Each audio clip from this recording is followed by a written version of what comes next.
Welcome to the Last Beer Show. You brewed this beer. This is pretty good, man. Good job. This is my New England IPA. It's called You Juicin, bro. Cheers, bro.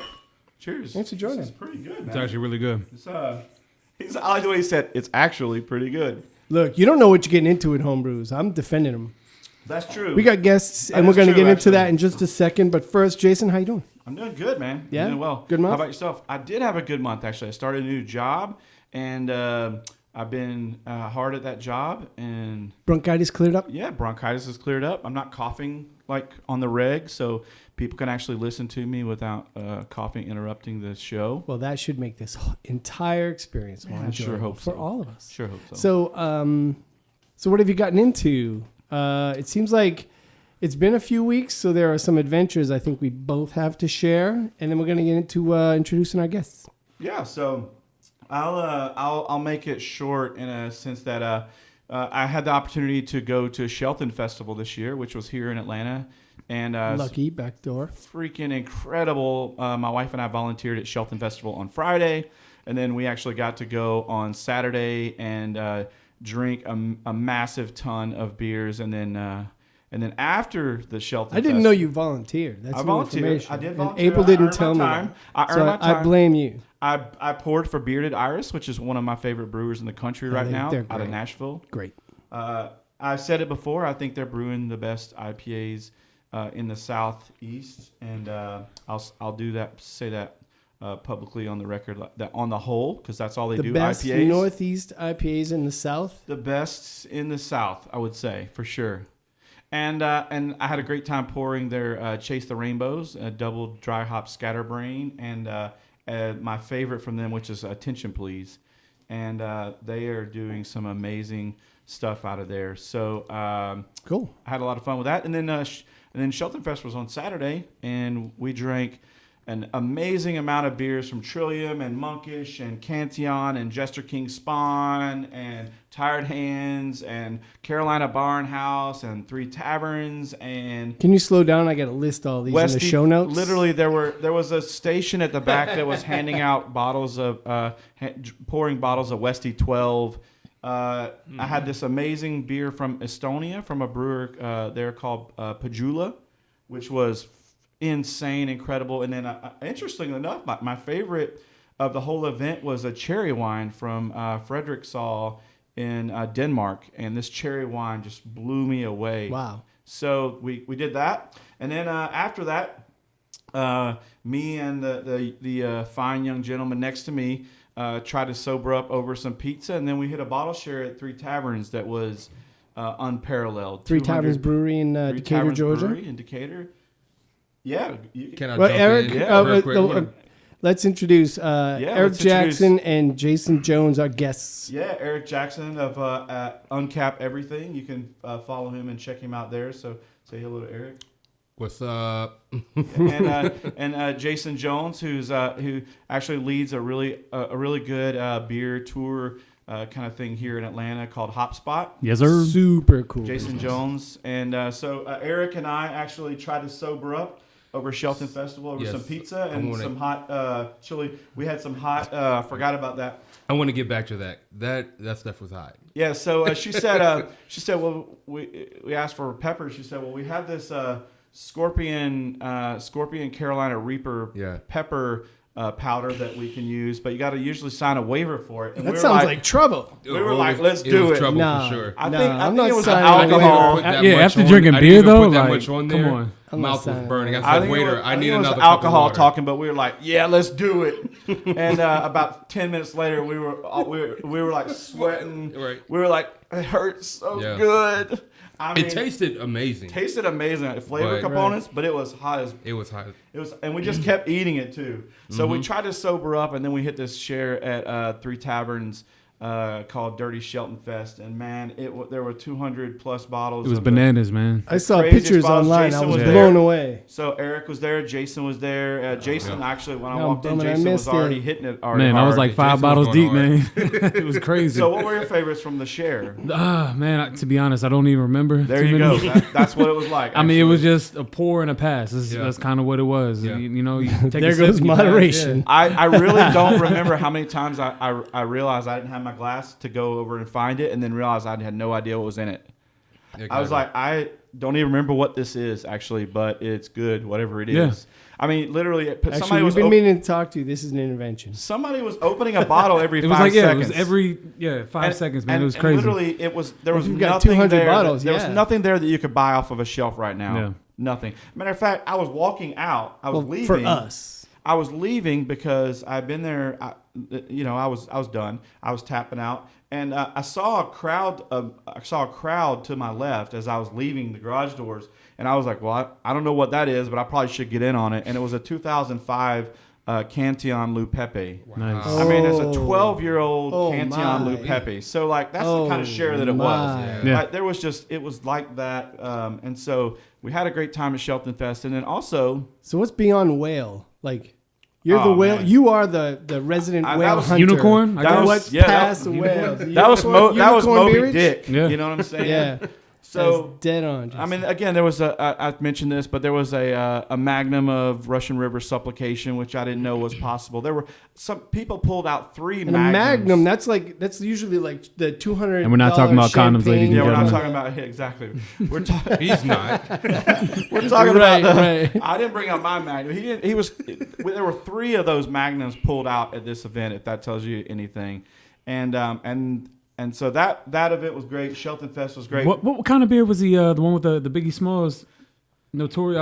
Ready to Die album cover. Craig Treese, the guy who put that on, Craig Treese, they brewed that actually. Okay. And I got a chance to try it. I had it. I couldn't tell you what it was. And I took a picture with the bottle too. I did too, because it was a. How do you remember? Like, if you're that out of it, how do you even remember what you got into? Well, I wasn't drunk though. Taking notes? I wasn't drunk. I did take a lot of pictures. But I mean, I took. That's how you know. Actually, I had a lot of blurry pictures too. That's how I know I was pretty good. Yeah. But yeah, we had a blast there, and then this past Saturday, I've been doing themed bottle shares here. And you had your birthday. And I had my birthday, which was on Friday. What? Go shorty.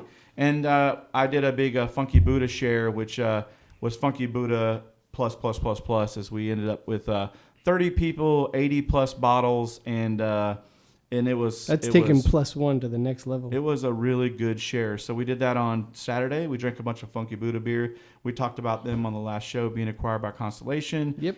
And the other beers that I've been drinking, because that's what we're talking about, is a buddy of mine just got back from Trillium Treehouse and up north, and he brought me back a bunch of Trillium Treehouse, Bissell Brothers. So he brought me back some really good. Yeah. Actually, the one that I'm most excited about. Really great stuff from a region that's just killing it right now. Yeah, well, you're from that region. I expect you to say that. I'm not talking about Super Bowl victories. No, Deflategate. Let me see that. That was a little jab right there. That was like the low blow. Right there, the one closest to us. The one that I'm most. At least they're not beating wives. The one that I'm most interested. I would hope excited not. about is this one right here, which is the Trillium Other Half collab, which is 200,000 trillion double IPA. That's a tough can to get your hands on. Aged on peach, apricot, and guava, and that one I'm excited about. I mean, I love juice. I love Julious, and I love some of the other ones that we have there, which is the tiny chicken and some of the other ones. The tiny chicken's really good. Julious is amazing. We had a double dry hop 4-point, and then right now we've been drinking before Wayne's awesome IPA called "You Juicin' Me, Bro." Very good. We drank the Trillium Free Rise Galaxy Dry Hop Saison. What do you guys think of that? It was actually I'm a big Saison guy, man. I love the this particular variation of or their interpretation of the Saison for this one. It's amazingly done. It was like a farmhouse funk. Yeah. But it was like subtle. Yeah. It was really good. With it being dry hopped, I mean that little kick with the of the hops in it made it, a really nice combination. It kind of reminded me more of a pale ale, honestly, than a Saison. But it had the Belgian yeast though, which you definitely got that up front. And we've got a Stillwater coming up. Yeah, which is crazy because at Shelton Fest I was serving it for Bearded Iris. That is a farmhouse ale IPA hybrid. Yes. That is a lot. It's similar to that one, but a lot less funky. So when I was serving at Shelton Fest for Bearded Iris, I overheard a conversation behind me. I knew that the Blackberry farm owner was behind me talking about saisons and stuff, which blew me away because I was like, dude, Blackberry Farm, they kill saisons. Yeah. They're awesome. And then I heard, so I head up Stillwater. We're a brewery up in Connecticut, and I was just like, what's going on? Like the owner of Stillwater was behind me, and he was talking about how he got started in saisons and stuff. That's kind of how he got started. And so I waited till their conversation ended, and I was like, man, I'd be picking that dude's brain so much he'd think I was using tools. I was like, the cloud, man. I just had some of that. You. The guy is super cool though. Cool. Yeah, I got into I went on a trip to Massachusetts to visit family. And so I was in Massachusetts, New Hampshire, Maine. Yeah. Had a bunch of stuff from Hill Farmstead, some other breweries in Vermont, and just all the things that you've got to have when you're in that area. Yeah. You know, you've got to have the Trillium, the Treehouse. I had a ton of Trillium because I have a relative there, and Jack's Abbey, which is a brewery that doesn't get enough credit in that region. That's just absolutely killing it with a lot of cool stuff. Definitely thinking a little bit differently outside of the box. Not necessarily doing all of the totally crushable fuzzy IPAs, but doing a lot of stuff with lagers and some other things. And that was really cool. Got in some other stuff at the house. You know me, I'm always trying to buy something. Hopefully you took a bunch of pictures to post out. I've got some photos. Good. Got some photos to post out. I put a few already on the Instagram feed. It's in the show notes. Well, I just opened up the. It's just last beer show. It's nothing like. Yeah. I just opened up the Trillium dialed in double IPA brewed with Chardonnay and Julious Trimer. That one is really good. Julious Trimer juice. You want to try some of that? What is that? That one's really good. It's a German thing. I don't know. I've never actually heard of it. It sounds like Julious. It's not as sweet as it sounds, like that fruited up or anything, but it's good. So anyway, we got guests, and let's give since Eric's pouring. Let's give Jason a second. Tell us a little bit about your tour business. And man. Got you here. Yes, sir. Hopspot Beer Tours of Atlanta. We've only been in business for a little over a year now.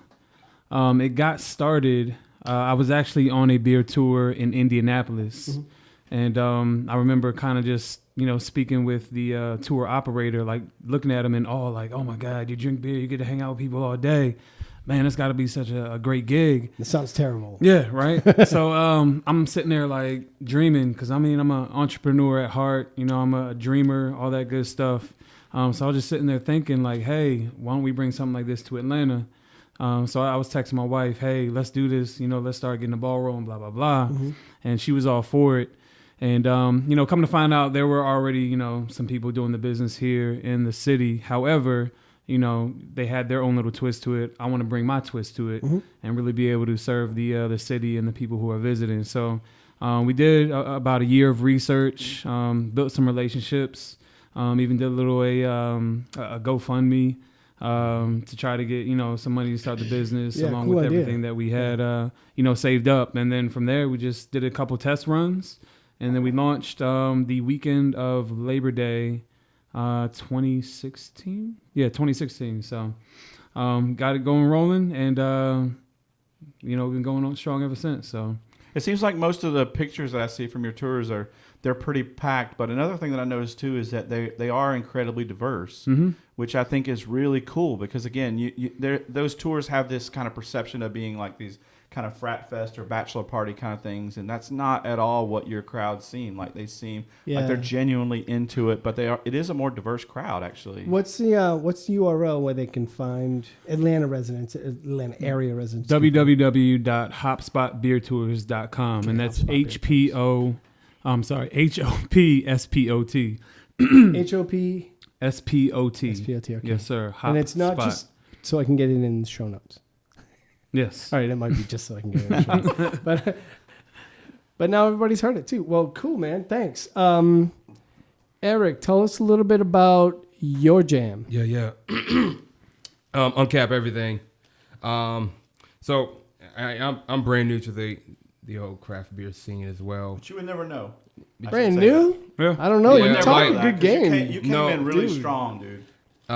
So November, I've been loving craft beer for about 2-3 years, and currently studying for Cicerone, and I wanted to use Instagram basically as a platform to take pictures of a beer on a plain white background of my wall, Right. and write reviews and kind of like dial in on kind of the notes of the beer, and. Jason, you got to say something. We Nobody don't have listening to cameras. this podcast. He acted like it didn't happen. I A turned month around from and, now, I turned around and attacked nobody the knows you're microphone moving with your my hat. head. And so you'll be That was okay. funny. though. Keep going, Eric. So it kind of evolved as I, started learning about the beer just online. What I wanted to then do was go to the breweries and talk to the brewers. I'm a big talker. I love talking to people. I love people. I love communicating. So it kind of has evolved. And the story behind Uncap Everything, I used to not like beer, right? And so the premise is, you say you don't like beer. Well, you haven't tried it all. I guarantee 100%. You used to not like beer? Used to not like beer because I tried. I was in the Yeah, same boat. Yeah, I won't was about to know. I was I know a what vodka you man. I tried. won't mention the names. But, I know what you tried. Yeah, P water. Of course. But I love beer, and there's a beer for every palate. There is. There is a beer There are for beers that don't even taste like beers. I There's agree a with beer that. I for think every when palate. people say they don't. That's Absolutely. a tough pill to swallow. You say you don't like it, you haven't tried the It's, right one. it's Right. like That's saying you don't exactly- like food, or like saying you had Mexican food one time and you have it, and you're like, you know what? I don't like food. You had one style of food. Yeah, exactly. Like there's a plethora of amounts like, of food. I don't like chicken. You don't, And then I'm not gonna but, eat food. the difference whole. Yeah, that's you like you can't do that. That's kind of like one of the Lemon reasons and why we pepper, do the craft beer 101s buffalo. that we do. Yeah, those the are good craft beer tastings. 101s that we do, and Wayne and his brother have been one. I'll actually go out and buy like 25 different styles of beers, and basically people just come and get to try all the different styles. Because my thought is, if you say you don't like beer, you just haven't found the styles that you like. Exactly. And so I want to help you find that style. But there's a story behind all of those styles, right? Like the idea of why a porter is a porter, and how that style came about, right? All those adjuncts and the poverty of the people and the famine and all the things and behind that story is different than that of, say, the struggles of a hop farmer and the idea of getting beer from India to England, back and forth, and how that was preserved, right? And the medicinal qualities of the hop and all these things. Like the stories are really rich and historic and national. And I think that when people start connecting those stories to the flavor profiles of a style, whether it's a fruit beer or a heavy or all these different types of things, I think all of a sudden you start saying, well, I like salad, I like steaks, I like all these other things. Like, to your point exactly. So you can't say I don't like food just because you tried something really awful, some odd mush, and it didn't work for you. Right. Yeah, we've talked about this before. We talked about like gateway beers, and I remember like in high school, which is predominant. I drank a little bit in high school before my 10th grade year, I think. But I'd only had like Budweiser. You got to sign a waiver before you say that. Good job. So my idea of beer was basically like pea water, like what we talked about. And so I actually didn't drink beer for many years up until I was an adult, probably 30, maybe You're 30. an adult right now? You still an adult? He's an I old feel like ass an man. adult, You know actually. that, I feel right? like an adult. I just turned 44. Look at the gray in the beard. He's old. He's a seasoned gross. man. And it's gross. He's so gross. But I was actually at a cookout. I was actually at a cookout with my church, and somebody brought out a Blue Moon, and I was like, Yeah. I had no idea beer could taste like that. Actually, it's a step up from. Listen, it tasted like It's orange. It's a really good It's introductory orangey, beer, though. It was Yeah, orange citrusy, juicy, it's sweet. and I was like, man, this is actually pretty good. This is not what I thought beer Did you was. put the orange zest and Yeah, man. squeeze orange in it? So- Yeah. So you've traveled. So you said, Eric, So- you said that you have only been drinking for a couple of years. Right. So I saw your face when you said Blue Moon. So- So you've traveled a ways. I in a have short period of time. But my travel kind of started with craft beer. Oh. Right. So there's a lot of beer like Blue Moon that I hadn't tried. And I tried. I never really stuck with Blue Moon. I went back to vodka after that, but then some years later, my brother Jason started knows all homebrewing. about the Blue Moon. Yeah, my brother started homebrewing, and he got really into it, and started introducing me into some styles. Along that same time, I started working at Enterprise, and one of my coworkers, he was a home brewer as well. Car rental or another? Exactly. Car? Yes. Right, Yes. Car rental. Yeah. Cool. And he was a home brewer as well, and he was like, "Hey man, you need to try this. You need to try that." I was like, I'll see what's up. I probably won't like it, but it is what it is. That led me to finding Lazy Magnolia Southern Pecan Brown Ale. Oh yes, And great beer. that beer right there just blew my mind. Mississippi represent. I can see that. And Yeah, the that's a crazy good beer. part I like is that beer. the crazy part is I'm allergic to tree nuts, so I've tasted peanut butter and stuff like that, and obviously it would make me sick. But I drank a beer with pecans in it, and But it's fermented beverage. It's It like is, not it like a is. whole nut's not in there. so I was like, I can actually enjoy some kind of like Something that's nutty flavor, Yeah. which blew you away. yeah. That's And then I was awesome. like, Wow, I was like, that's so man, cool. I never no, thought this of is that. yeah, I this never is thought of amazing. that. Is so cool. From that point on, and That's a I cool worked at gateway beer. I worked at the Enterprise up on Barrett Parkway, and Total Wine and Sherlock's were right there on remember that. that. Oh, cool, yeah. So I every Friday or so, I would go and buy like 5 or 6 singles off the shelf and just try new stuff and just see what I like and what I didn't like. That's an inside track right there. Yeah. That's a cool way to do That's it. a cool way to do Fast forward, stouts and saisons are my favorite styles. it. Yeah. So Once you get into the rich flavors, Yeah. it's kind of hard to go So back. your favorite styles now are what? stouts and saisons. Okay, what's your favorite go-tos for those styles? Let's see. Stouts right now. The on Fleek Imperial Russian Oh, stout. yeah. That's I almost brought a can of that. That's good stuff. I Yo, almost that's brought one a of can my- of that. That my one's favorite. ridiculously underrated. yeah. It's rich, but it's Side so note, good. my So good. favorite everyday beer, although it's not a stout nor a saison, is Drafty Kilt by Monday Night. Drafty yeah, Kilt's That's you my- can always go there. Monday that's my night's doing good favorite work. And beer. the Yeah. Bourbon Hands Barrel down. is an award Yeah. winner as well. Yeah. Yeah, Drafty Yep. Kilt's really good. Yep. And it's funny, you just dropped a couple of styles that do not get enough love. Yeah. They I don't agree. trend with brown ales. First of all, nut browns and brown ales. Some of my favorite all-time beers are in that space. Yeah. And just don't get any love. There's no popularity around them.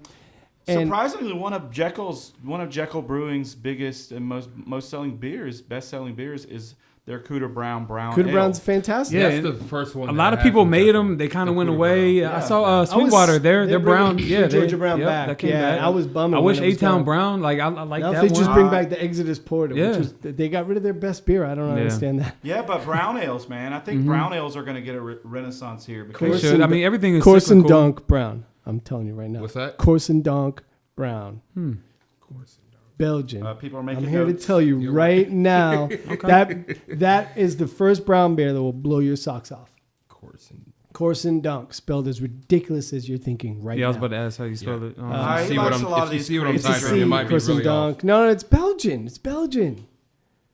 And Belgian. it's, I'm gonna check it it's out. ridiculously Yeah, good. so I think brown ales are honestly. I think They don't brown get the ales- love. I mean, listen, I think they're coming back, man. this You is just dropping had the, October the 1st, Funky right? Booty share. Like, Muy fall's Bonita. here. the I Muy love that. Bonita we Yeah. had at the Funky Brew. Yeah, then they got Muy Muy Bonita, the barrel aged That's one. right, That one actually. is really Yeah. good. And the Scotch ales too. You mentioned Scotch ales. They don't get enough love either. No. And that's a great style. Love It's Yeah, a I great agree with you, style. Scotch ales. It's Love a because good they're Scotch sweet ale. and malty, Yeah, they are and the sweet. subtlety is kind of Yep. in whether I or love We've not. actually eating got them one with, here at the Hershey table. Kiss. We've got a Central Water Yes, I Scotch saw ale. that. I was eyeing that earlier. Yeah, It's I'm gonna- whether or you're not gonna they're take that one. peated, whether or not they're aged in barrels or anything like that. That kind of creates that extra level of subtlety or the layers that you would normally look for complexity as someone who is a little more senior palate. But yeah, man, both those styles blows me away. Awesome, Yeah. awesome. You mentioned two great styles. Man, like what a that. cool story. I mean, honestly, that's a pretty good gateway. Both you beer, guys, man, honestly. both you guys. That's- Well, thank you, sir. Although you Killing started it. I off think kind of yes, strong.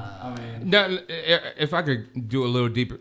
Okay, so Corona was like my first beer. now Of course it was. Yeah, exactly. I don't know. I was on a Corona spell for a little bit. It didn't last long, but then Yeah. I went to the liquor store. I'm like, what's all these other well, maybe beers that's the and- goal for Constellation. It's you start with Corona and you go to Ballast Point and then the Funky. I mean, they could be Yeah. so lucky. That's the whole point. So I'm right? from Nashville, right? So my when I was working in the restaurant, my manager took me out to Yazoo Brewing Company. Yeah, Yazoo, in old Nashville. school brewery there. And there was a porter there that we tried. You've mentioned them before. Yazoo Yeah. Sioux. Yeah, exactly. Yazoo, we've had that one. We've had it. Loved it. Yeah. Really good. And that was really my beginning point.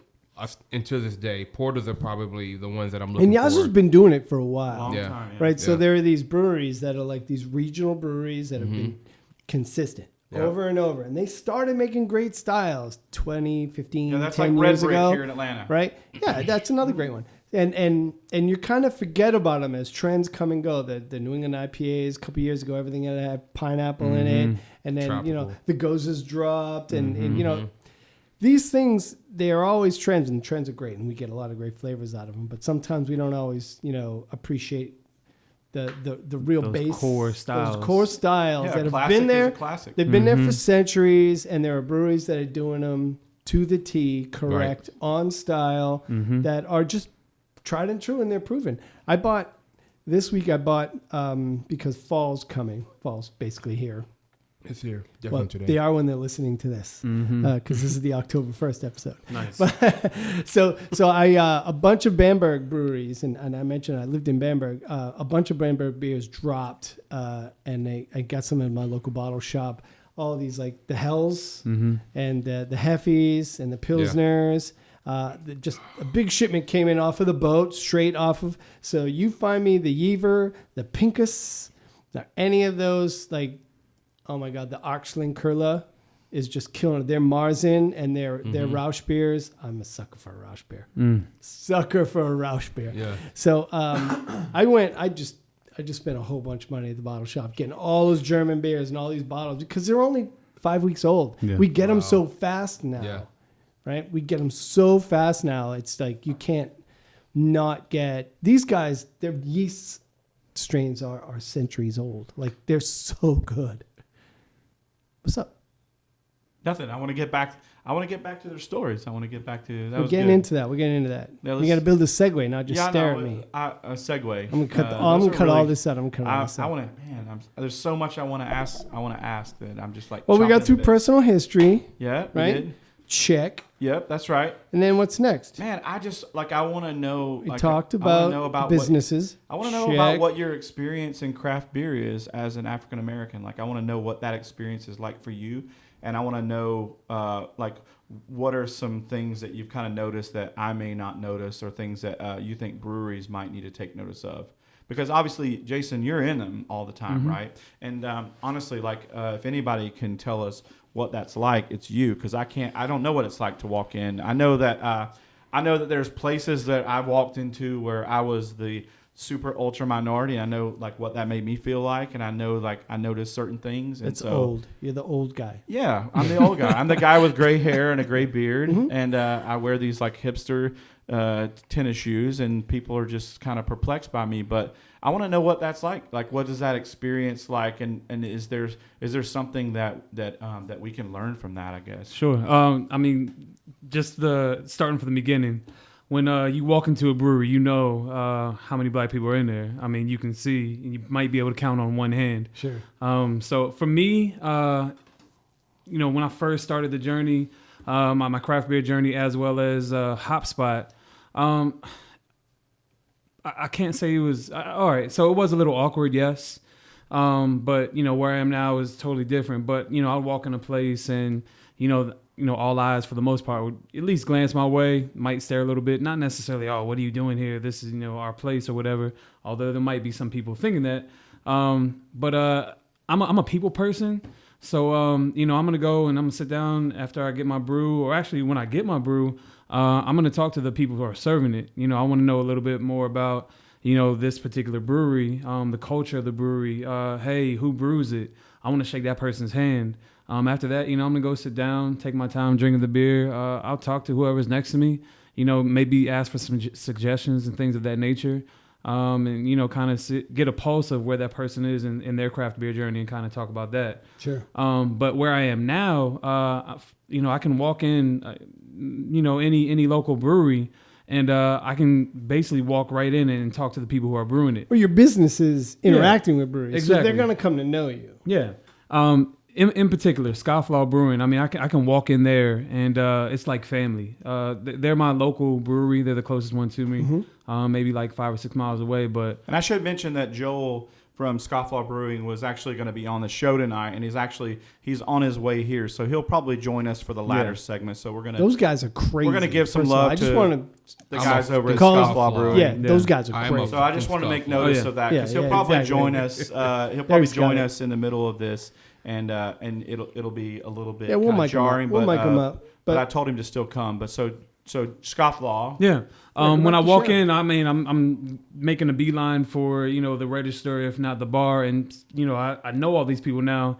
So then the looks that I get now, it feels like, maybe a little bit of jealousy or whatever the case may be. Because I'm sitting here talking to the insider. Plus your looks. Yeah. You're talking to management. I mean, you are. I'm a beautiful man. I'm a beautiful man. Plus, dashingly handsome. He is a beautiful man. I mean, I'm dashingly handsome. Totally heterosexual, but he's a striking young man. He is a striking man. I look in the mirror sometimes and I get a man crush on myself. I don't doubt that, actually. I don't doubt that.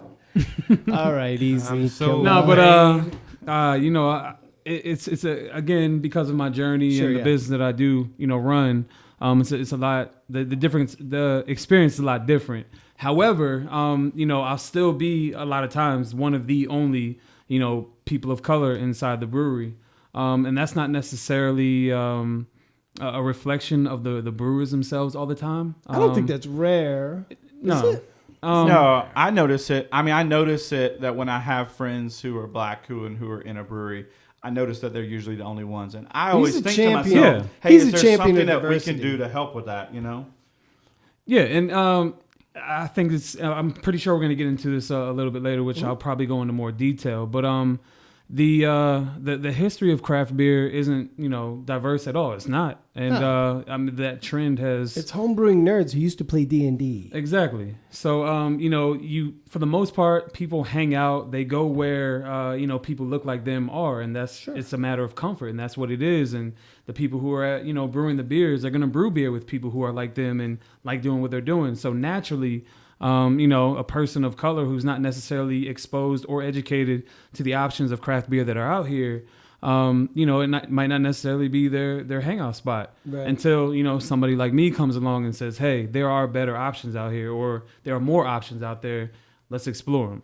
Yeah. So, that's kind of been, my journey as of late. Whenever I'm at a brewery, I make sure that I do talk to, whether Hispanic, Italian or whatever, Asian, I'm going to talk to everybody because, I mean, for the most part, there's not many of us in these breweries. So, I want to know, what your thoughts are on this brewery. I want to know what your thoughts are on this beer. Right. What your thoughts are on, cultural diversity inside of these breweries. And like you said, how do we remedy that? Yeah, how do we remedy it? It's just beer. I understand that, I'm not going to be able to fix every problem. Yeah. But that doesn't mean that I don't notice it. And because I notice it, I think to myself, what can I do to help with this? Or what can be done to help with this? And maybe it's just something that's historically, craft beer's not been hugely on the radar, right? But that doesn't necessarily mean that people don't enjoy it. And one of the coolest things that I saw at Shelton Fest this year was I saw the largest group of largest group of the black. We had the best IG post. Yeah. Honestly, it was freaking awesome. I mean, that's why I took a picture with you and Jason, with you and Juan. Is that I wanted to be in that club? You know what I'm saying? It's I wanted to be black crafty. You know? What is it? Wait, Jason. What is he talking about, Eric? What's he talking about? You have some context. I was drunk, but there was a moment. There was a moment. It was Shelton Day 2. Yeah, it was day 2. It was Saturday. We were in the middle. Yeah. And we were in the middle on the right side of the bar room. Yeah, that's right. And we were just happened to all be there. I don't know because it wasn't planned. So there was a span of about 10 minutes where we were all there. I want to say there was a crowd of 20 to 30 blacks who really love craft beer and are involved in some sort of form or fashion. Yeah. And I actually, again, I thought it was freaking awesome because I was I know I can understand it's like being with your people. You know what I mean? To your point, it felt awesome. That's what I mean. It was awesome. Sure. Yeah, it was. So until that white girl came. Oh, crafty beer, maybe. No, not her. Who? No, No. it was some. No, random, it was an No, exciting she's time alright. though. No, Like she's he said, he alright. wanted to No, be a part she's of it. good. She wanted to be a part Yeah, of it. exactly. wanted There was to- this, I don't this blame her. random girl. Well, was it's like, randos. hey, can I get in the picture? I don't And it think was she like, wanted. yeah, I come think she on wanted over. more than the picture. Photo bomb. Yeah. Quite I think she possibly. was looking for the Magnum. Well, She was, as a matter of fact. Damn. all right, moving on. Yeah, move on. So, So- I like you said, you thought it was cool. You thought it was awesome. It felt like home. Like it felt like okay, this is awesome. You know, I got my brothers here. See, and that's You know cool what I to me because like I can understand like the idea of like of total like everybody being one, but then I can also understand the idea of like, hey, these are the people who get me and understand me and who Right. are kind of more like me in this scenario. Right. Yeah. But And not, so- not only that, there were only 20 of us in a sea of 1,000. You know what I Yeah, mean? So it really was. It was naturally still it was gonna- a it was small gonna happen. percentage Well, you gotta- in the midst of it. And I read your review. You said that Dennis L. Sharpton met you as soon as you came up the steps. Yeah. And, he's kind of the ambassador Yeah. for African Americans in craft beer, just because he's kind of like become that, right? Yeah. he's a legend, man. He's Yeah. a legend, like he Yeah. is. I Yeah. love Dennis, and I've known him for many, many years. But the cool thing Incredible about him writer. is that Yeah. he literally just tries to like make this a good experience for everybody. And so it's cool that he greeted you right when you came in. But honestly, like, and I'm speaking from my experience. I think a lot of people, when they think of blacks and craft beer, they only think of Dennis, and that's not true. Because again, when I saw that whole group, I was like, and you introduced me to either you or him introduced me from your friends in Brooklyn, from Brooklyn. Yeah, that was Barry. Yeah, that was Yeah. Barry from I was Black like, and Crafty. Man, Yeah. what is it from Black Black and and Crafty? Crafty, And yeah. I was like, man, this is freaking awesome because again, it was just cool to see. So tell me a little bit about Black and Crafty and like what's the idea behind that? Because like I love the shirts and stuff, but I love the idea of it even more. Just what little bit I know. I mean, I just met him at Shelton. Like I picked him up from the bus station. We kind of got a chance to chop it up and hang out before I think he split off with you on Saturday. Yeah. But very similar to what both myself and Eric are doing. Not necessarily. I wouldn't sit here and say black people are my only target audience that I'm trying to get on these beer tours. No, Right. there's a really big market out there for whether it be newcomers or experienced drinkers. Sure. But there is that sub market of a diverse background that we are trying to go after.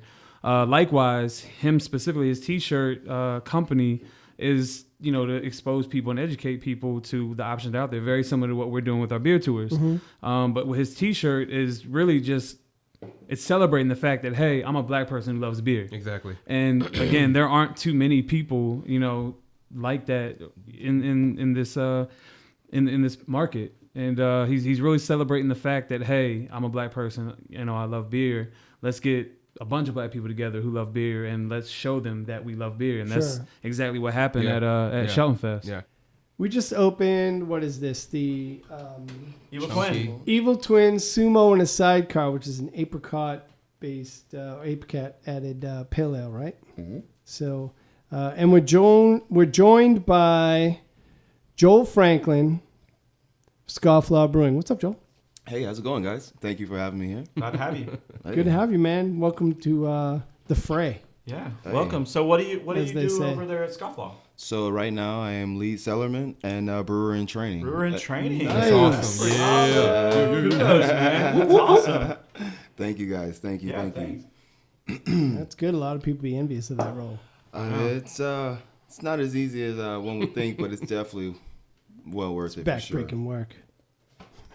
Brewers just drink beer all day. That's You all know, they do. that's Drink all beer we- all day, that's and all they we do. design styles. I work at It's a brewery. artisanal. I rarely drink Labor? the beer. What is that? It's just artisanal thought. Unless somebody Exactly. all comes, I day rarely long. drink the beer. There's no lifting of bags or No. cleaning of There's no kettles. cleaning. or Hoses? anything. What are Hoses? those? What are those? Nah, Exactly. yeah. Jumping So, inside of tanks. Right. I've seen that one a couple of times. so tell us about how your beer journey got started, the very beginnings. Of course. So I think like anybody jumping into the craft beer side of the world, for me, it was just having my first craft beer. For me, obviously being local, Sweetwater was one of the first I had, and that Sweetwater's kind good of brewery, opened the book for me, so to say. From there, I spent 2.5, 3 years home brewing. And then I had the pleasure of jumping over at Twain's with Chase Medlin. Nice. Nice. One of my yeah. former men- It's a great. It's a brew pub for anybody listening doesn't know. It's a local brew pub. Awesome brew pub. That's great. Yeah, and Chase Medlin one of my mentors got me started in the industry. From there, I was there for a few months, and then kind of decided to hit the pavement, and Scofflaw was the brewery that decided to open their door to me, and I've been there ever since. Wow, that's cool. So, yeah. So that's cool. So what do you drink these days now that you're... Well, I will say... I'm going to assume your palate's changed and matured. And we covered that with these guys a little bit, that journey. 100%. I mean, I think just working at Scofflaw, I think nowadays I'm obviously drinking a shit ton of Scofflaw. Sure, yeah. Yeah. No, you're right. But, I mean, I'm very much into the New England IPA. It's just really dank. I'm really into sours, farmhouses. Those are my big go-tos. Mm-hmm. So that's pretty much what I'm grabbing nowadays for myself. Yeah. Cool. So we had actually, we're kind of throwing you in here into the deep end. We had been talking about a lot of things that breweries can do. Mm-hmm. And you work at a brewery, as does, Jason Dominy. It's, what can breweries do to make things more accessible to people? We talked about a little bit. I think having freestyle sessions will make it. I agree. Freestyle. So we talked about this earlier. Mad props to Bearded Iris in Nashville for having freestyle battles. The mic was off when that came up, but we kind of wanted to get into some of the things that people of color walk into in some of these breweries that maybe the breweries are getting wrong. Yeah, 100%. Right, Jason wanted to get into it. Let's start off with the big A word, appropriation. What do you guys think about that? How do you feel about that?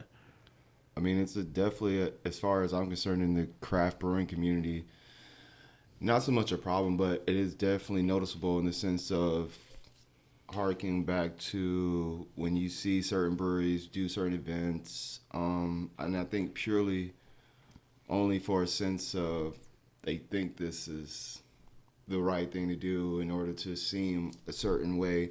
But I don't know if it always comes from a legitimate place, so to say. Yeah, and then that's one of my biggest problems with we were talking about marketing to that specific market or audience. A lot of breweries, well, not a lot of, excuse me, let me correct that.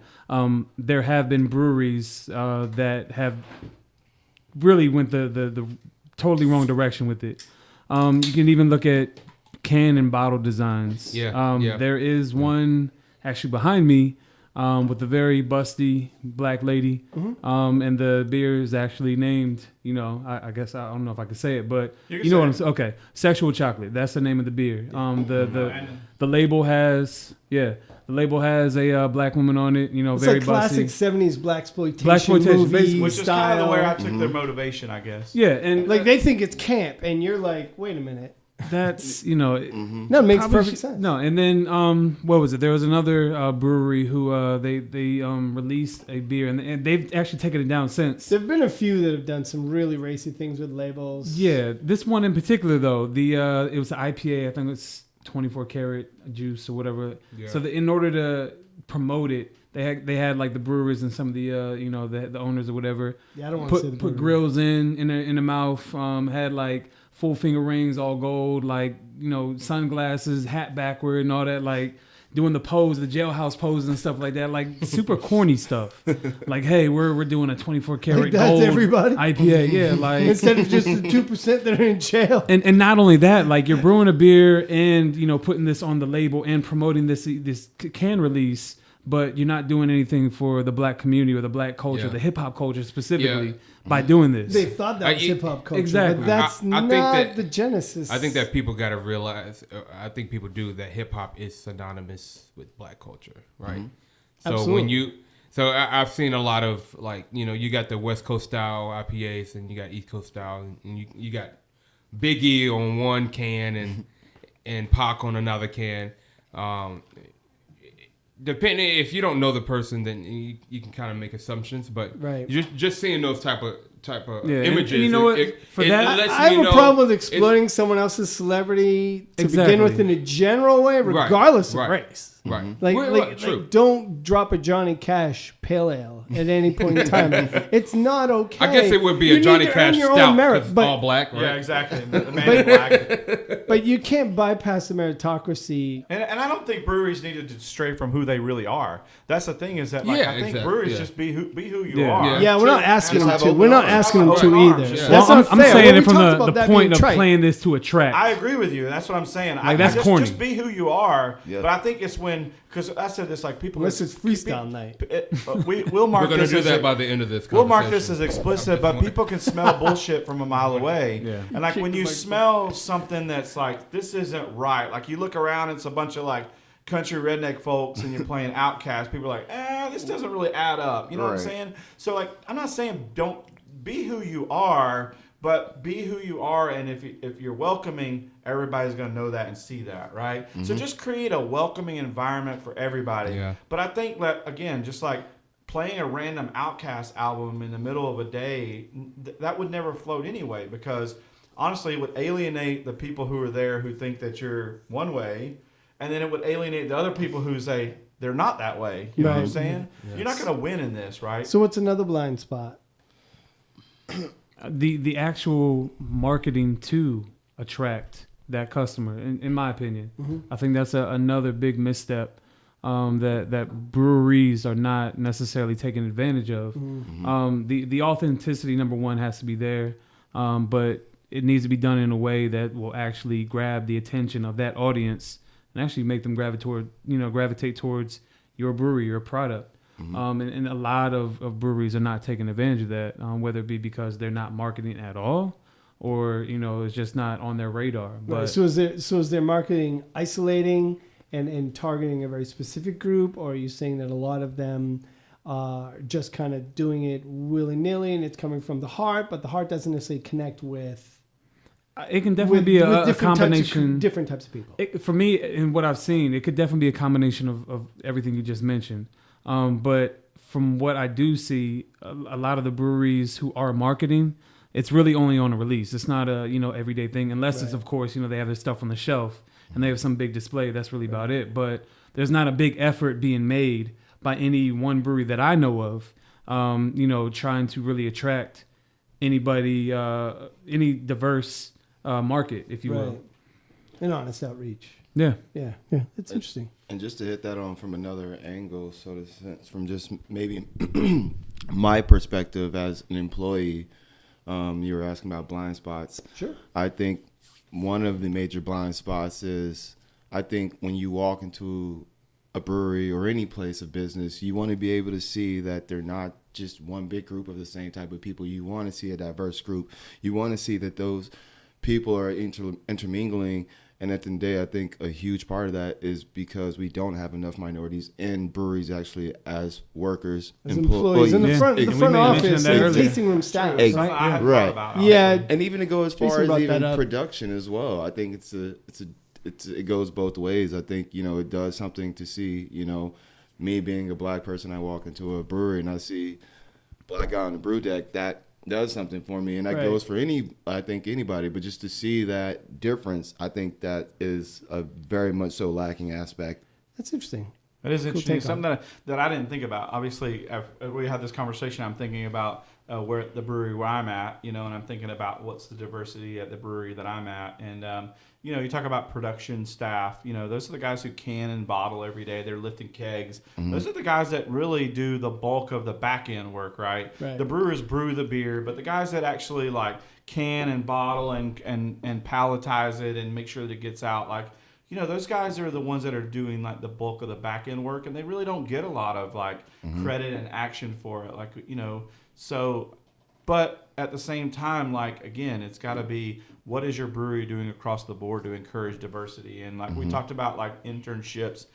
That's something that I've always been a huge believer in, is these internships. And honestly, this is probably the first time that publicly I've ever said it. Honestly, I'm pretty breaking news. But I'm just going to say it because I think it's important. Is that in my internships historically, I've actually always looked for people of color, and the reason why is because I've been in industries where honestly they're an incredible minority, and I feel like everybody needs a really good chance at it. And I'm not. This is not about affirmative action. Anything. This is just about me personally. I just felt like again, it goes all back to our own personal decisions. And honestly, like, I feel like the way that we promote and encourage diversity is by our actions and by our hirings and firings. And honestly, it's the only way that I've been able to affect change. Right. But it makes me think about the internship that I'm going to have. And then you guys, Joel, you guys have an internship at Scofflaw, right? Yes, so sir. Tell me a little bit about that, because we talked about it. So recently, we've had a couple of interns come into Scofflaw from Auburn, and a great group of kids coming through. I mean, they've helped us to no extent. But like you said, it kind of harks back to, I think we're working on it to where, and I think the industry as a whole is, we're looking for more difference in internships. But I think we're on a good step, because when I look around the brewery itself, I'm able to see 3-4 different people of different types. So it's like, all right, I know at least here, put it this way, we're making progress, you know, whether it's a small step, but it's nice, you know, to actually be able to look around the brewery and say, hey, we're not all the same. Yeah, it's awesome. We were talking about that earlier, because we were talking about their experience at Shelton Fest, you know, and being able to look around and go, hey, I'm not the only one, you know, and that's really encouraging. But again, we've been talking about, like, how do we create more of that? Well, I think you create more of that just by, I mean, I know this kind of sounds super obvious, by open your door to it, but I'll put it this way. I don't think a lot of people in minority are afforded the chance to even get into craft beer, so to say. They're almost kind of blocked out, or maybe not just felt welcome. Like, hey, you step into a craft bar, or you step into a brewery, you kind of look around. Obviously, you're going to notice. You're the only one. Right.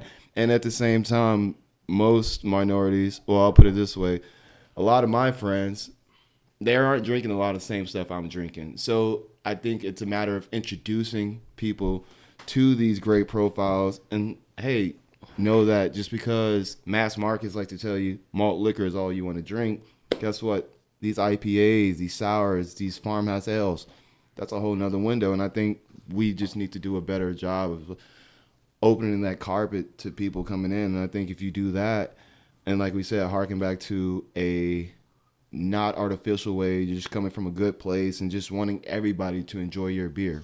Yeah. Exposure. It's about flavor and experience with flavor. And, you know, all these flavors open doors, and eventually you get into richer things, more sour things, more bitter things, sweeter things, like anything, right? Yep, so exactly. We talked about this shallow, but we talked about we're going to get raw and edgy with it. So I noticed that there's not a lot of Newport advertising in a lot of Alpharetta areas. And why is that? Because Newport only traditionally advertises in lower income black neighborhoods. And that is exactly what we're talking about, right? We're talking about the fact that a lot of this is clearly connected to advertising and marketing, and where people market what they market to, because they've determined that that's their audience, right? And craft breweries need to step up and say, listen, we can't do that anymore. Like, we have to think about our audience in a much bigger way. Because again, I mean, I was just thinking about when you were talking about it, I was like, I think of Newport, man. I don't know of any white people that smoke Newport. And why is that? It's because all of the marketing is going towards those areas and those people. And so how does craft beer and how do craft breweries really kind of use that an example to say, hey, let's just make sure that we're, and again, we're not targeting specific audience, but we're making sure that it's open to everyone, right? Well, I think, I mean, I'll put it this way. When you come to our brewery, I mean, I think these guys can probably attest to it. We're not really caring what you look like when you work in. If you're good people and you are genuinely have an interest in trying something new that you've never had, give us what your religion, creed, skin color is. You're going to be able to get a glass of that. And guess what? Whether you like it or hate it, we're going to find you something you like. And at the end of the day, you know, that's what it boils down to, I think, you know, just going back and just not really trying to hit one specific group or people, but just be open to everybody. And that just, I think everybody loves beer, no matter what. And if you don't love a certain style, then maybe you haven't been introduced to that style, or maybe you haven't had the chance to have a great version of that style. So, you know, don't count somebody out just because they haven't had the chance to, so to say. Yeah. All right. cool. What were you saying on it? I have anything to say. It's good. No, it was good. Eric's out of gas, dude. I'm just soaking it all in. We talked about that earlier. We talked late. about the fact that like a lot of people just have not, in areas that historically, have not drank a lot of craft beer. They just haven't really had craft beer like this. I mean, 100%. I think of because my experience is, I grew up in a lot of really poor areas that were very diverse. When I moved to an area that was predominantly black, and their experience in beer was Old English, and it Colt was 45. Hey. Listen, Gets them every time. I mean, seriously, and their wine was Arbor Mist and Boone's Boone's Farm, yeah. Boone's Farm, Fuzzy Navel. See, I don't know anything about that though. See what I mean? Like the peach, and that was my experience. It's all about experiences. Because I grew up in Jonesboro, I grew up in South Atlanta and then South Georgia, and like that was just my experience. So, but taking it further from there and saying like, okay, you might have had this experience, but how do we give you a different experience? And that's where I think breweries can play a big role in saying they can. offer. And why are they not though? Like Exactly. that's the biggest question. Like why are they not? Well, I was gonna say, just not even having the actual resources. What's wrong with the grassroots campaign? Literally hitting the communities that you're missing as a market. Why not get out inside these communities? Show them it doesn't take a lot. Especially if you're a part of that community. That's a good point. I think they just don't know how. I think they just don't know where to start. Honestly, They're not outreach people.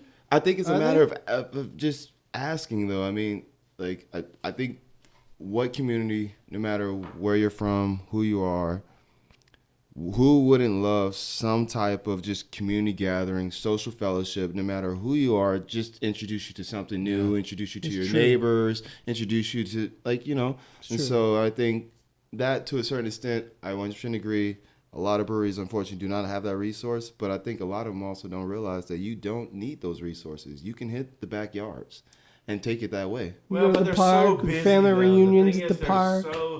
They're so busy and focused on like growth and staying open in this time of mass growth, because that's what happens with craft breweries, right? They start off really small and then they grow really quickly, and now all of a sudden it's like, wait, we can't even make enough beer for what we need, and they just can't think about that stuff. Right. And I know of breweries that are like that, That's us. And honestly, like I hate it for them because again, I know it's a gift and a curse. No, it is. I understand. Yeah. But even looking at it like you say the grassroots stuff like that, but even still, like a lot of these breweries do have volunteers that come and pour their beers. Why can't you reach out and say, hey, we need people to go ahead into these communities and invite them over to our home, and we want to share our product with our community. Yeah, that's a great point. Yeah, that's inarguable. I mean, it could be a day or two out of the week, a couple of hours. Hey, we're gonna hit this 1 block radius or whatever, and just really introduce ourselves to our community. Well, I will say this though. I will say this on behalf of Georgia breweries, because obviously Joel and I both work for all Georgia of Georgia breweries. Jason's I will speak on behalf of all Georgia breweries. Joel Iverson, I'm sorry. But I will say on behalf of Georgia breweries, there have been a lot of regulations as to what breweries could and couldn't do with their products in the community. 100%. And I will say that has been a real issue. In other words, breweries could not necessarily go in and serve alcohol themselves. That has been something that changes this Friday. But Georgia's the last one. Georgia's the last one. So right now we're recording this on Monday, but on Friday of this week, which will be September 1st, which you guys will hear this later. Weeks later. But honestly, weeks later. But the laws will change this Friday to where actually brewers can do some of these things where they historically could not do. For instance, if a brewery right now in Georgia, and myself obviously being at a brewery, if we go to a festival or we go to an event, we can't actually serve beer or alcohol ourselves. No, the distributor has to do it. The distributor has to do it, or a volunteer of some sort. And so the laws have been so prohibitive towards breweries even doing a lot of these initiatives. And I'm not making excuses. I agree with you 100% that breweries should take initiative to like figuring out how to do this for themselves. I think that the majorities of the brewers who are not doing this just have their hands so full with trying to stay open and stay busy. We've got one listener in Colorado right now who's jumping up and down because actually the ABV limit for grocery sales in Colorado is like 3.2 or something like that. What? That's not even a so every chain Rattler. and Colorado is some kind of like like beer mecca, right? It's one of like the 3 beer mecca states. Denver, yeah. Yeah. So when you own a franchise or you have a chain of stores, you have one store that can sell like all of the things, and all of the other stores can only max out at like 3.2% alcohol or something like that. So so it forces like how they like So as hard as you think you've had it in Georgia, listen, every state has their own weird little thing going on. True. Actually, that just happened in Texas. Absolutely asinine. Texas actually just reversed their laws so that you can't actually buy beer from breweries anymore. Yeah, it's crazy. We're Getting something from a on manufacturer. Friday, Weird. And Texas is actually getting ready to go backwards. Yeah, they're gonna go back. They're gonna undo that. I got a buddy who's a brewer out in San Antonio. Man, just dealt with that. It's insane. They're going back. They're going ridiculous. backwards. So the point is that there's a lot of things at play here, but I agree with you, Jason. I still think there's things that people can do. Yeah, it's not any just one thing that was going to make this better, but I mean, there are some like foundational things that can happen in order to turn that tide. So, what are some other things that you think breweries can do? I mentioned earlier, and even Joel just spoke on the topic, having a diverse staff, but pouring staff. I mean, and I said it earlier. Part of that responsibility is on the people who work there and their network. Hey, I work at this brewery. I got this roommate, whoever, come into my, my workplace of work, drink my beer. Hopefully that person will really like what they're brewing and go do the same thing. Like that's what it comes down to. It's like word of mouth. Yeah. And that organic kind of marketing. But I mean, it really starts with an individual first. It does. And then kind of just spreads from there. So hopefully, and me doing what I'm doing, Eric doing what he's doing, what you guys are doing. I mean, this podcast itself will hopefully open up some eyes to those people and their networks. Hey, there are these things out here available for you. Come with me. Let's enjoy this journey together. Like that's what it's about. Yeah. So I think at the foundation, yes, it is on the individual to be able to take that step. But I mean, obviously they have to realize it. And what you're doing, Jason and Wayne. I heard the story of how what you're saying to me. Everybody has their own entry point into craft beer, and it could be anybody. The thing is, like, once you get an entry point, you could take that entry point anywhere. Joel is a brewer in training as a cellarman. I think about Wayne and I actually listened to Wayne and I listened to the story of Wicked Weed on our way to go meet we were yelling Casey. at those dudes the entire time. Wayne and I listened to the story of Wicked Weed. That was a good beer hunting episode. It was a good beer episode. They had Luke from The Quiet One. Luke Dickinson from Wicked Weed, and we heard his story on how he started. And if you know how he started, he was going to school up in Rehoboth Beach, and actually just attended a Dogfish Head tour. And he liked it so much that he said, he told the tour guy, he's like, I want to work here. Do you guys have any openings? And the tour guy was like, well, we have openings for tour guides. And he was like, I'll take it. So he became a tour guide at Dogfish Head. And from Dogfish Head, he was like, hey, you know what? Like, this is something that I'd actually like to do more. So I think that what we're talking about is how do we create more of these entry points into all people, right? How do we create these entry points? Because where they take it is ultimately their choice. Is ultimately their choice. But the next thing you know, we have more African American brewers and African American brewery owners. With you saying that real quick, I lost my train of thought earlier when I was talking about my friends who were homebrewing. But if I can give them a shout out real quick, and forgive me if I butcher their names, but ATL Corey, he should be having stuff out soon, hopefully. I'm following you on Instagram, bro. I'm rooting for you. Konzo Brewing Company, they actually just had a share not too long ago to introduce their stuff. Hopefully they'll get it in the market pretty soon. My guy William Teasley, him and his team are working tirelessly on that. And then Down Home Brewing, he's in Decatur.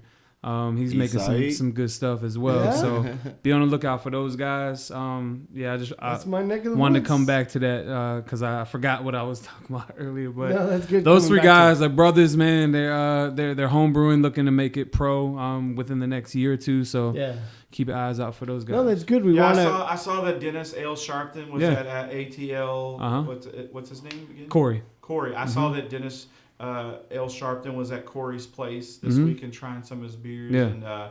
And again, like that's how it starts, right? It's like, and not only like once they get in, like how do we support them once they're in? Yeah. And that's the other thing too, is that we're talking about different elements of craft brewing, but how do we support African Americans once they're in craft brewing? And that is something that we all have responsibilities for. Well, I think it's Have them on your podcast? I like to do it. I think myself is a prime Adopt a example. black It's not a brewer. matter of. I don't think it's necessarily a matter of making them feel like they, welcome or have to be there, but just give them the same opportunity that you would give anybody else walking into your door. Right. And so, with that being said, I was afforded a great opportunity with Scofflaw. Right. And at the same time, they were able to recognize the passion I had, the hard work I wanted to give to them, and they were able to reciprocate that to me as well. And so I think it's a matter of not necessarily trying to figure out how do I keep this particular person here, but how do I make sure it's just a level playing field for everybody. None of us, we're not legislators. All I can do is shake somebody's hand. Yeah, right. At the end of the day, one-on-one communication and make anybody around me, regardless who they are, feel comfortable. That's all I can do, whether it's an old person or if it's a child or if it's regardless of race, color, creed, religion, whatever.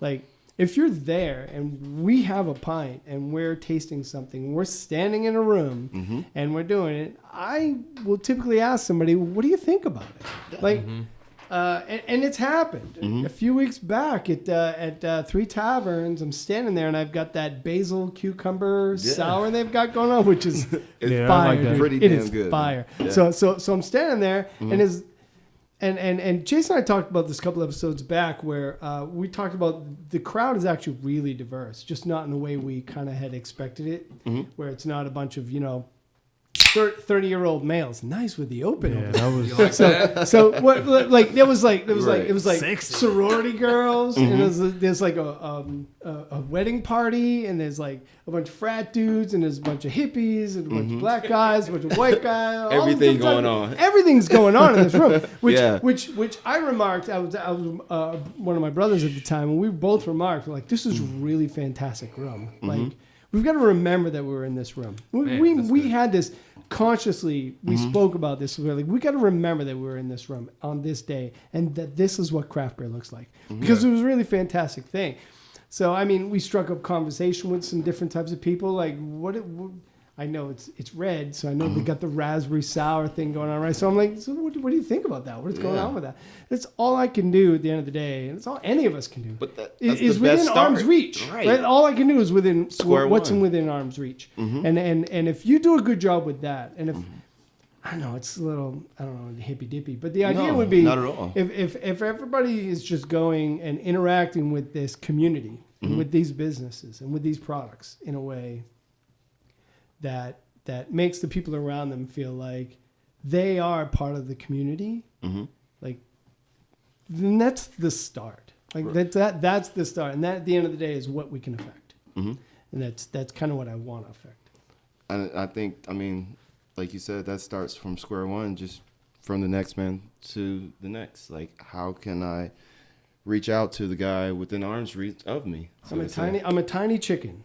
And it's very good. I'm like your a tiny chicken. No, actually, this is Trillium's tiny chicken. I've had this before. It's really good. I actually haven't had the chance, so I will not good. pass Yeah, on. I feel like It's a we're good all pale on ale, the man. same page, but good pale what are ale. the listeners out there going to do in the craft community? That's what I guess that's a big question. That's the man. onus is on Well, them, look, they're right? 2 hours into this Right. with you. Exactly. And I think pretty much everybody this far in is probably family. So Right. We're like 8 beers in. yeah, ish. Been talking for 2 hours. But look, I mean, would you guys want to be part of the after party?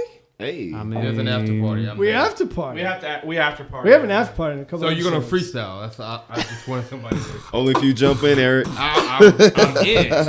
I'm telling you, I'm in. He ain't Rakim, but he runs a thick line. Hey, It's not Oh, is it good. on me? No, it's not good. No, we're not gonna. Yeah, it's- no, we don't I have need to a open good- I mic. need a No, we good don't have to beat, rap. bro. Okay, after party. So you tried to get into my culture. That was cool. That was appropriation. You just don't see the gold chain. Actually, it's a funky Buddha shirt. Oh man, that was funky. No, man, corporate sellout. Oh man. hey. by the end of the night. And no, you're not letting go of the Funky Buddha. I'm not letting go of Funky Buddha. I'm sorry. I was like, is that the same one, right? Yeah, so a toast to Tiny everybody chicken who is joined good. tonight's show. Yeah, hey, thanks, Cheers, Eric, baby. Joel, Eric. Jason, coming out. Appreciate you guys. Thanks, guys, for coming out. That's good work. Honestly, good work Air tonight. cheers. Thanks for the good talk. Joel, Thanks for don't leave me sharing. hanging, I was like, I can't reach. Adopt a black person, take them to the Adopt. brewery with you guys. Adopt Hey. a black person. That's Hey. right. No, don't do it. No, don't do that. It only costs a New England IPA and possibly a sour. Was it Yeah, the jerk? yeah. Was it Steve Martin the jerk? I was born a poor black child. No. So bad. So bad. As we finish up, just make sure that you create a culture and an environment that's welcoming for everybody. Yes. Julius. What about Julius?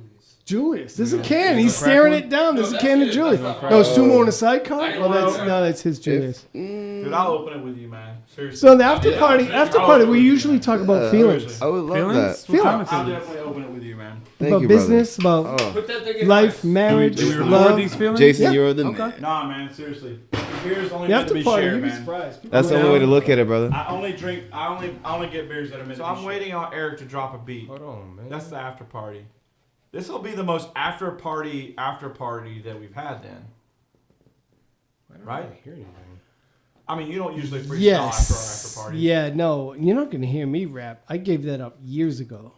I will So say you that With had the- it at one point. I will Yeah, say- I gave it up with the it parachute is pants. interesting that Wayne is actually in a band that does play around Atlanta, so I should say that. That's pretty dope. Yeah, I play the drums. He does. In He's the really band. good too, actually. Can the drummer get some? Can the drummer get some? I'm not like Maceo. I don't Are get a we ready or solo what? at the end of the song when it's fading out. Maybe your computer. Just bring up like a. You know what? I'm gonna pull up. I get my solo in the middle of the record. You know? So any last? You better do closing something words because this still? is not Last closing interesting. words. Thank you guys for having me on here. Thanks, I Joel. mean, it was an Man, awesome thanks for time. coming Thanks, out. Joel, And for Eric, coming and Jason. contributing to the conversation. Jason Everybody was Jones so with good. Hotspot. Drink Georgia beer. Yeah, Hey. drink Georgia beer. No, just drink Eric local. Jackson, Just- uncapped everything. Half our listeners are not in Georgia. Oh, You really? need to Drink know that. local then. Drink- Yeah. Drink local Always wherever drink you local. are, man. Yeah. Just Drink drink local and fresh, man. local and Support the fresh. people- Support the people that support you. People in the You families. know what I'm There we saying? go. Yeah. I got a beat, bro. You gotta gotta hold be- it up to the gotta microphone. be- You gotta I put it got to a the beat, mic. bro. You gonna start? We're it gonna off? fade out. You start it off. I'm You gonna, want me to I'm gonna start it try to off? feel You guys your rap. flow. I'll fade it out after. I'm gonna try to feel your flow. We're gonna edit. You don't feel it my wi- flow? I'm gonna try. Yeah. Hold on, I gotta catch the beat. Yeah. What's the name of this show? Last beer show, player. Yeah. Yo. You ready? I'm ready. Yeah. I just finished drinking this Rodenbach. Fruitage. Yeah. You don't know, but I got a Southern lot. juicage. But you messing me up when I rap. Tiny chicken. So you should probably be quiet cause you're whack. Jigsaw. I'm kidding, got the A-Town on the hat. Why you keep rapping when I'm trying to roll it back? Pretty Rise. Throwing the hook in as well. We got the whole record. All right, go. We got that dialed in double IP. Hey, Every hey. rise player Saison. Hey, hey, hey. 4-point play it. Pale ale. Double dry hot cause I'm getting gay ale. Yeah. Just reading labels. Jigsaw bearded iris cause I'm Nashville. And I'm tiny chicken and I'm Trillium. It's delicious. Yes, it is. It's a substance ale cause I ale yeah. Now we're about to drink a Julious. Take his keys, please. Somebody take his keys. Yo. He's only gonna walk to his bed. no, We're in no, his no. I house. drank too much to do this. Yeah. I'm on the last beer show. I'm drinking.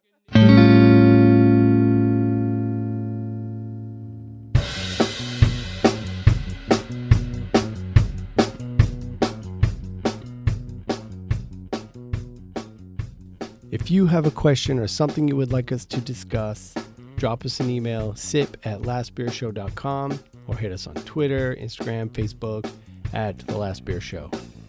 A reminder that we are proud members of the ABV Network. Go to abvnetwork.com to see all the amazing podcasts, or go to your podcast app of choice, search for something like The Last Beer Show, The Firewater Review, The Bourbon Daily, among others.